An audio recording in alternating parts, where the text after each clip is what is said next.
it's an honor to speak after you. Now, I don't know who coined it, but they call my economic policy Abenomics. Well, I hesitate to go on calling my own name, but let me use it anyway. So, Abenomics has 3 arrows. The first is a bold monetary policy. The second is about flexible fiscal policy. And the third arrow will continue sparking private investment. Japan's economy is just about to break free from chronic deflation. This spring, wages will increase. Higher wages, long overdue, will lead to greater consumption. Our fiscal situation has also made steady improvement. Japan is now getting on track for fiscal consolidation. Pundits used to say that Japan was at dusk, or the land of the setting sun. They said that for a country as mature as Japan, growth would be impossible. These arguments were made to sound almost legitimate. You can see what Japan's psyche was like before I took office as Prime Minister. Hardly can you hear any such voices now. Our growth rate has changed dramatically from negative growth to positive. In 6 years' time, the Olympics and the Paralympics will come to Tokyo. People are now more vibrant and upbeat. It is not twilight, but a new dawn that is breaking over Japan. May I tell you, ladies and gentlemen, that late last year, we decided to go on major reforms. I have broken through the notion that certain reforms could never be carried out. We will completely liberalize Japan's electricity market. By the time the Olympians compete in Tokyo in 2020, Japan's electricity market will also be completely competitive for both power generation and retail, with power generation split off from power transmission. In Japan, people have long said that such a thing is just impossible. We will also foster medical care as an industry. Japan is on the leading edge in regenerative medicine. We will make it possible to generate cells at private sector factories. In Japan, people have long said that such a thing is just impossible. We are also doing away with the rice production adjustment system. This system has been in place for more than 40 years. Private companies will be able to engage in farming without barriers and grow the crops they want without artificial control over supply and demand. In Japan, people have long said that such a thing is just impossible. And yet, last autumn, we actually decided to make all these changes. In addition, yesterday morning, I gave additional instructions to reform the Japanese system because we also need large-scale healthcare companies in the form of holding companies, much like the Mayo Clinic.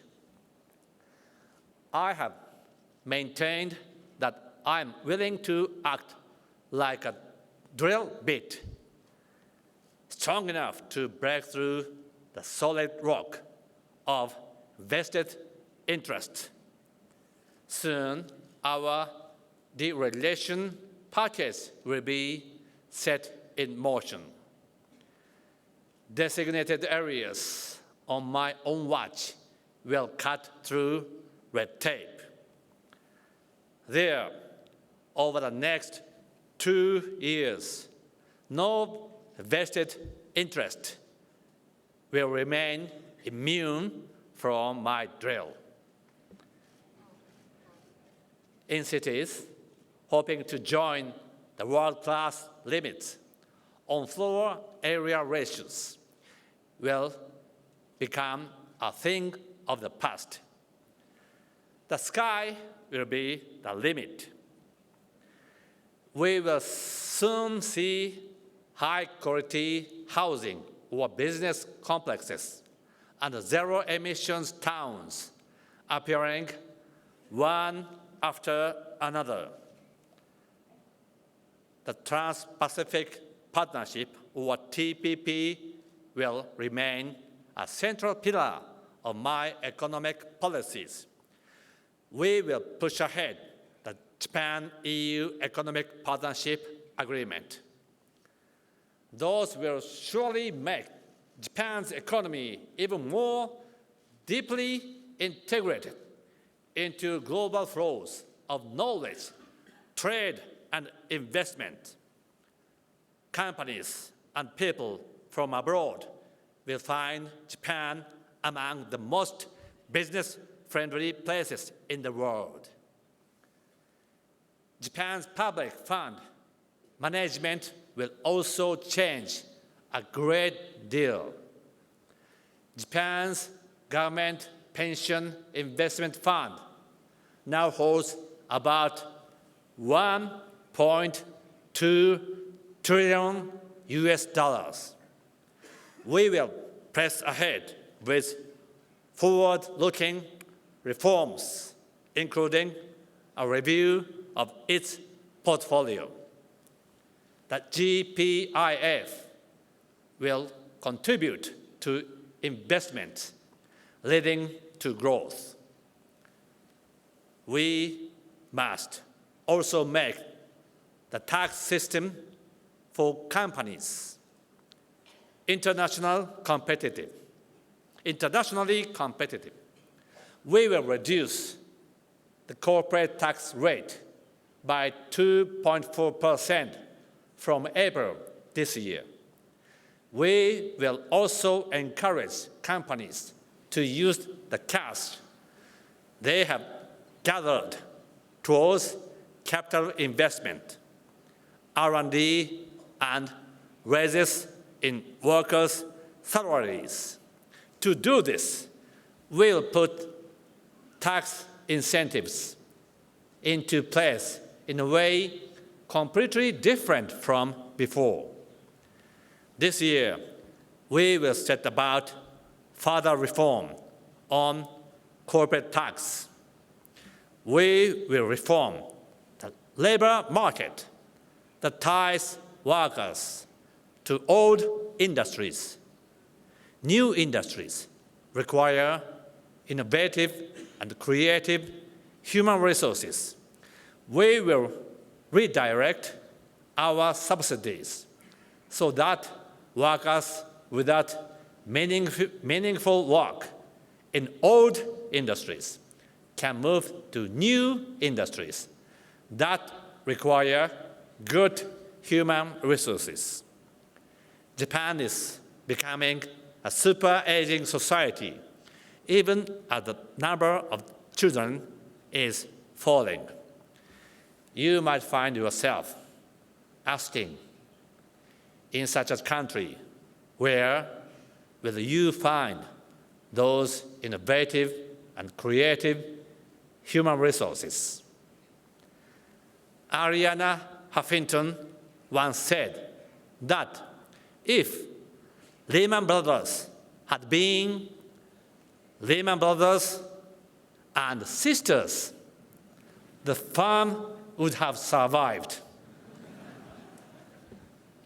Japan's corporate culture is still one of pinstripes and button-downs. After all, the female labor force in Japan is the most underutilized resource.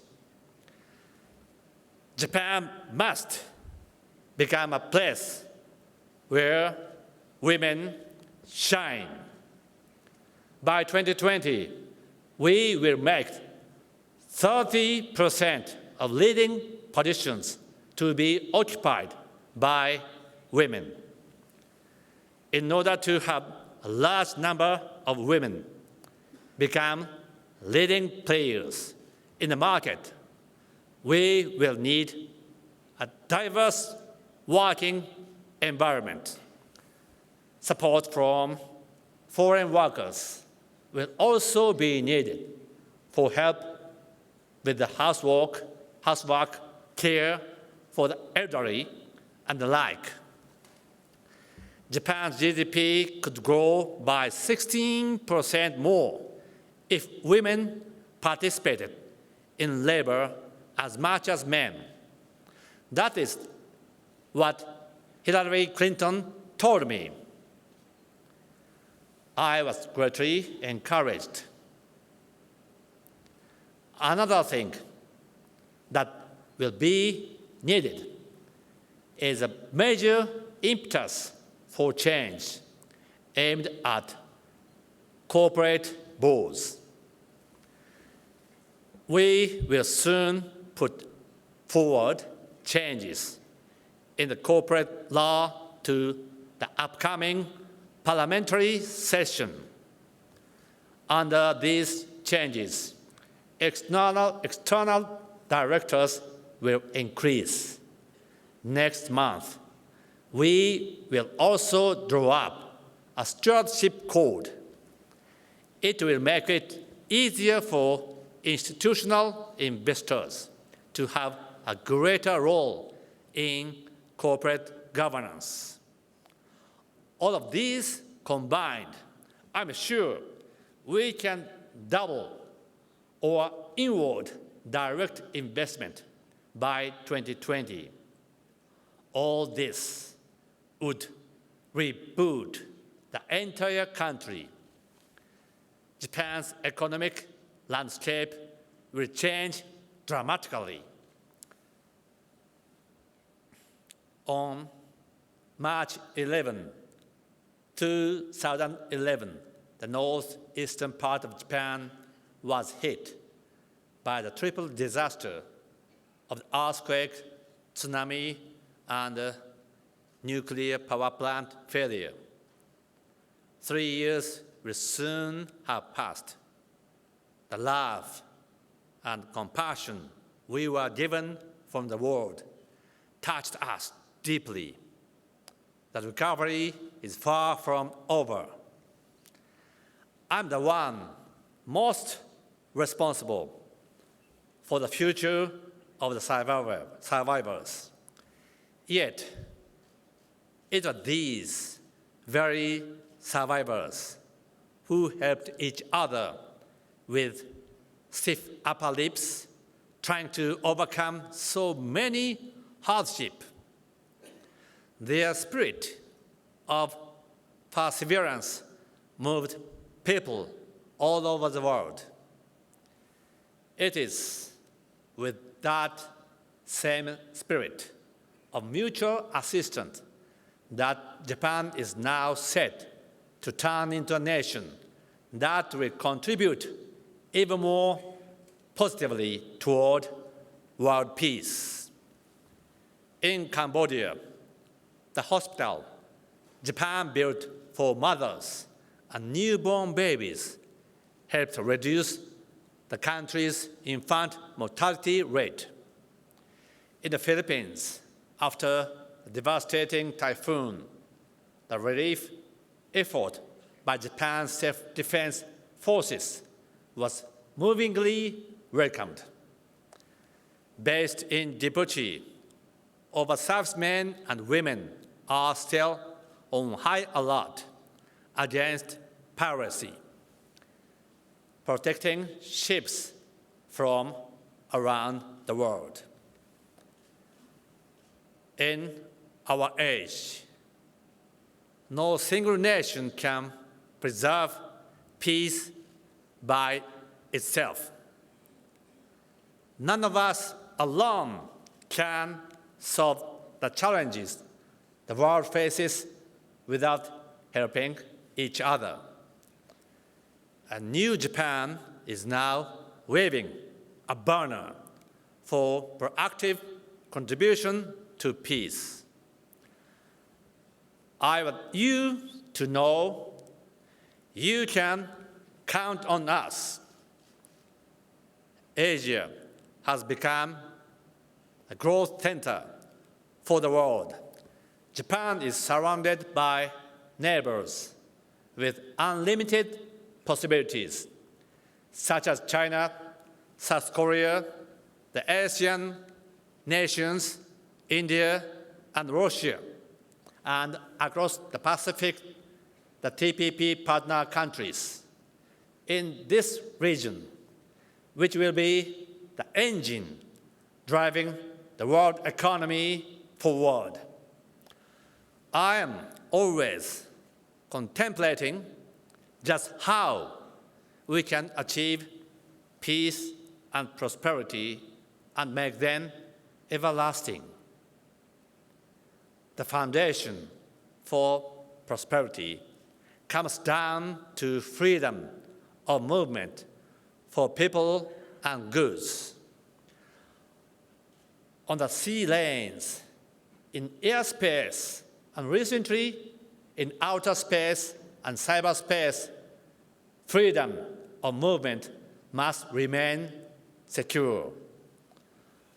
The only way to fully keep these indispensable public goods safe and peaceful is to rigorously maintain the rule of law.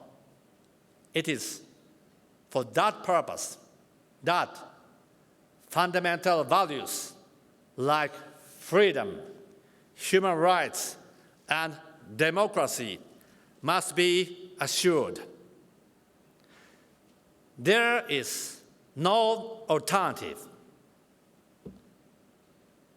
If peace and stability were shaken in Asia, the knock-on effect for the entire world would be enormous. The dividend of growth in Asia must not be wasted on military expansion. We must use it to invest in innovation and human capital, which will further boost growth in the region.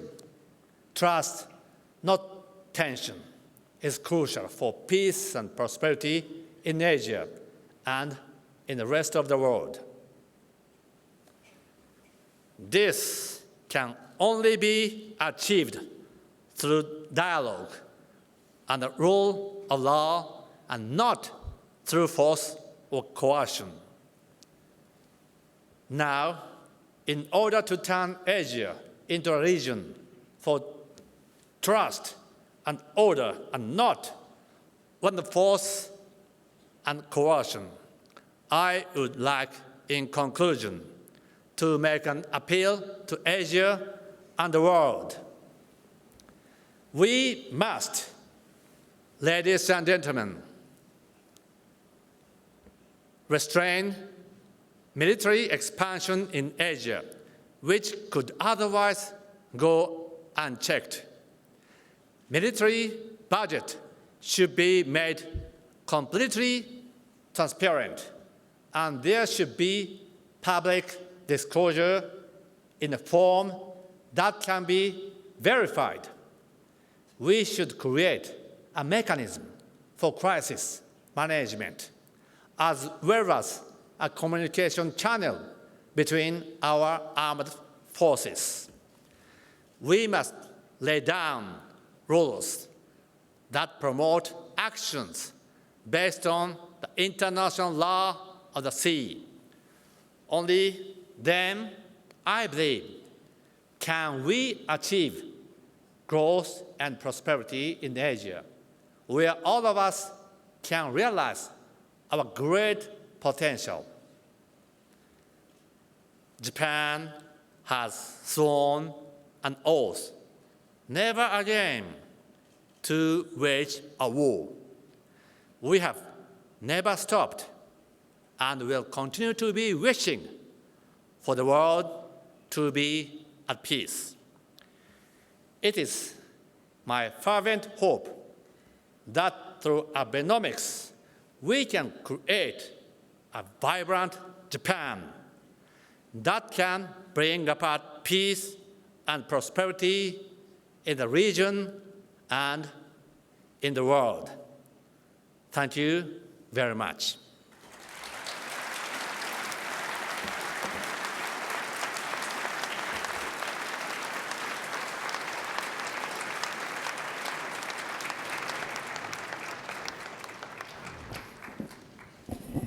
Thank you, Prime Minister Abe. It was quite a comprehensive program which you presented us in order to regain momentum in the Japanese economy, and particularly your very concrete reform proposals, I think, are very promising. Now, Prime Minister, allow me maybe a very touchy question. You emphasized at the end the need for stability and peace and trust in the region. With your shrine visit, it looks to the world that Japan's regional relations with neighboring countries, particularly China and South Korea, is getting worse. Can I ask you to elaborate maybe for us how in this, let's say, very tense situation you see the future?